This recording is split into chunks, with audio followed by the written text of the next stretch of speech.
6 mois plus tard, divorcer de mon mari était une énorme erreur. Celui-ci est long, mais vaut la peine d'être lu par tous. Si je pouvais donner un conseil à quelqu'un pour le divorce, ce serait de ne pas le faire dans des circonstances normales. Si votre conjoint vous bat ou vous menace, vous ou vos enfants, alors bien sûr sortez et vite. Dans mon cas, il n'y a pas eu d'abus. Nous étions ensemble depuis 8 ans, c'était plutôt bien et nous avons 4 enfants.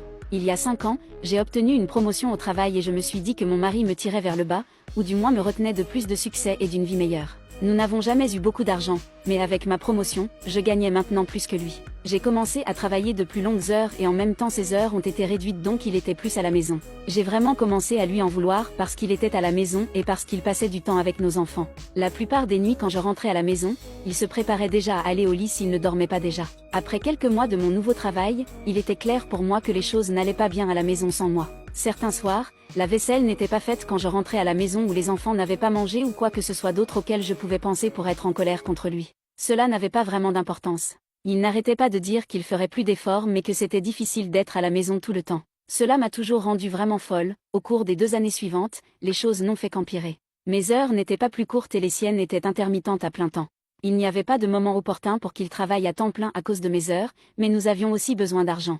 Chaque fois qu'il me disait qu'il pouvait obtenir des heures supplémentaires, je me plaignais toujours. Et moins il travaillait, plus je me plaignais qu'il ne rapportait pas assez d'argent. Chaque fois qu'il soulevait la contradiction, je lui disais qu'il devait la comprendre. Je savais que ça le dérangerait alors j'ai commencé à dire ça beaucoup et pour tout ce que je pouvais. J'ai vraiment commencé à lui en vouloir et je me suis éloignée de lui, je savais que ça lui faisait mal mais je m'en foutais. S'il ne voulait pas être blessé, il essaierait au moins de me rendre heureuse. J'ai utilisé la même chose pour justifier quand j'ai commencé à parler à un autre gars au travail. Je pensais qu'il n'était qu'un ami, mais parler au travail s'est transformé en texto à la maison, puis en photos et vidéos, puis en essayant de passer du temps seul avec lui. Je savais que c'était mal, mais cela me faisait me sentir si vivante, et mon mari ne m'avait pas fait me sentir comme ça depuis des années. J'étais fatiguée d'être malheureuse et je faisais ça pour moi. Le pire a été le soir où je suis rentrée à une heure raisonnable et j'ai découvert qu'il avait nettoyé toute la maison, préparé le dîner de toute la famille et choisi un film à regarder tous ensemble. Cela m'aurait fait pâlir quelques années plus tôt, mais cette nuit-là, je ne pouvais même pas le regarder et j'ai fait semblant d'être malade.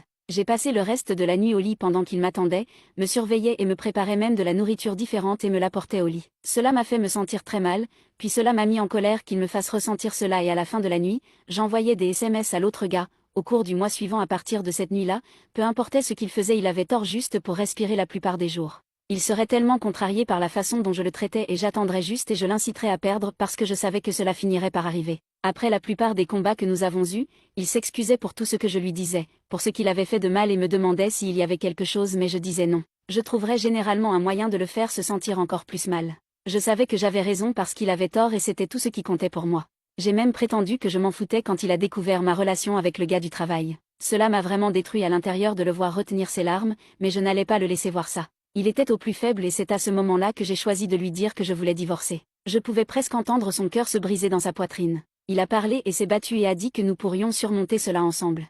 Je n'étais vraiment pas intéressée à réparer notre mariage, mais j'ai surtout mis fin aux choses avec l'autre gars, seulement parce que je savais que je pouvais le récupérer si je le voulais. Je pouvais voir qu'il essayait et parfois je le lui faisais savoir, mais pour la plupart, je continuais d'être une énorme garce avec lui pour toutes les raisons auxquelles je pouvais penser. Je ne sais pas ce que l'homme aurait pu faire de plus pour me rendre heureuse à part trouver un emploi suffisamment rémunéré pour que je n'ai pas à travailler du tout. Il a dit qu'il cherchait, mais que chercher et trouver sont 2 choses différentes. C'est à cette époque que j'ai découvert ce Reddit et quelques autres. J'ai commencé à publier des choses sur lui, de mon point de vue uniquement, et j'ai reçu tellement de commentaires positifs sur ce que je ressentais que je savais que j'avais raison. Plus je postais, plus j'obtenais de la validation. Tout Internet m'a dit à quel point il était horrible. J'ai commencé à lui dire des choses horribles et même à l'ignorer carrément. J'étais tellement confiante avec la mienne et l'opinion de tous les autres que j'ai contacté un avocat et en quelques semaines, j'ai demandé le divorce. J'ai continué à utiliser ce site et quelques autres pour valider mes sentiments et pour m'encourager à aller jusqu'au bout, et finalement c'était fait, tout s'est bien passé. Il n'a pas demandé grand-chose d'autre que de ne pas divorcer et d'essayer de tout arranger. Je m'en fichais pourtant il était brisé, mais j'étais libre. Je pouvais faire ce que je voulais sans avoir à me sentir coupable ou à répondre à qui que ce soit. C'était une incroyable sensation de liberté, cela n'a pas duré longtemps cependant. Au cours du premier mois qui a suivi son départ, j'ai raté le jour des ordures 3 fois. Il y avait aussi rarement une seule vaisselle propre et le linge restait en tas si longtemps que je devais commencer à faire le test de reniflement pour voir s'il pouvait être porté à nouveau. Je n'ai jamais vu mes enfants aussi misérables. Mon aînée avait vu certains des messages de l'autre gars des mois plus tôt et elle savait que son père voulait toujours essayer de résoudre le problème. Il ne lui a pas fallu longtemps pour arrêter de me parler, sauf pour me dire qu'elle voulait aller chez son père. Les autres m'ont tous dit qu'ils voulaient aussi vivre avec lui. J'ai fait de mon mieux pour essayer de les rendre heureux, mais j'ai fini par leur acheter des jouets tout le temps et le bonheur n'a duré que quelques minutes. J'avais aussi beaucoup de mal avec le travail étant seule, je ne pouvais pas travailler toutes ces heures supplémentaires qu'on attendait de moi. J'ai finalement cédé et j'ai commencé à appeler mon ex-mari pour surveiller les enfants. Il venait toujours dès qu'il le pouvait et il me demandait toujours si j'avais besoin de quelque chose.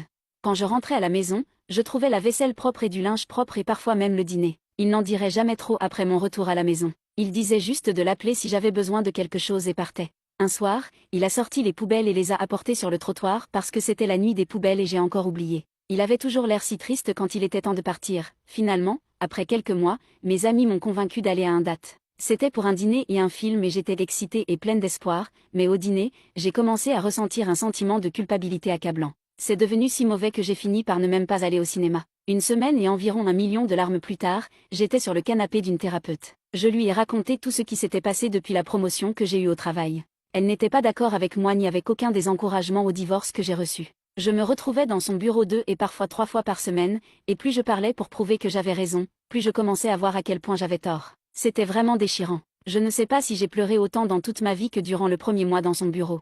Après environ $2000 de séances de thérapie, j'ai appris que mon ex-mari avait ses défauts, mais j'ai compris que les miens étaient bien pires. J'ai fait tellement de choses horribles et j'ai dit des choses horribles que je ne voudrais même pas être avec moi, mais il l'a fait. Je me souviens encore qu'il m'a demandé lors de la réunion avec l'avocat de ne pas aller jusqu'au bout. Je l'ai fait cependant, et plus tard je me suis vantée ici à quel point c'était génial.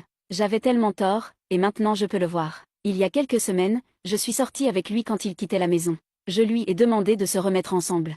Quand il m'a regardé, ses yeux étaient pleins de larmes et une goutte est descendue sur ses joues. Il m'a dit qu'il ne savait pas s'il pouvait. Il a dit que la douleur était trop forte depuis trop longtemps et que si nous nous remettions ensemble, je pourrais me retourner et le lui refaire. Il a dit qu'il avait toujours pensé que je réaliserais à quel point il m'aimait et que j'arrêterais jusqu'à ce que je signe les papiers du divorce et que je laisse échapper un grand soupir de soulagement exagéré.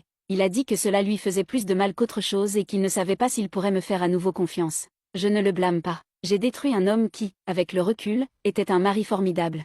J'ai privé mes enfants d'avoir un père formidable à la maison avec eux et je lui ai enlevé ses enfants. Et moi, celle qui a poussé au divorce en espérant le bonheur et une vie de liberté, je passe tout mon temps libre assis à la maison ou assis sur le canapé d'un thérapeute. S'il vous plaît, ne vous contentez pas de suivre les conseils de quiconque sur ce site ou de tout autre au sujet de l'obtention d'un divorce. Si votre mariage est mauvais, examinez-vous d'abord et voyez si vous pouvez apporter des changements. C'est un conseil pour les hommes et les femmes.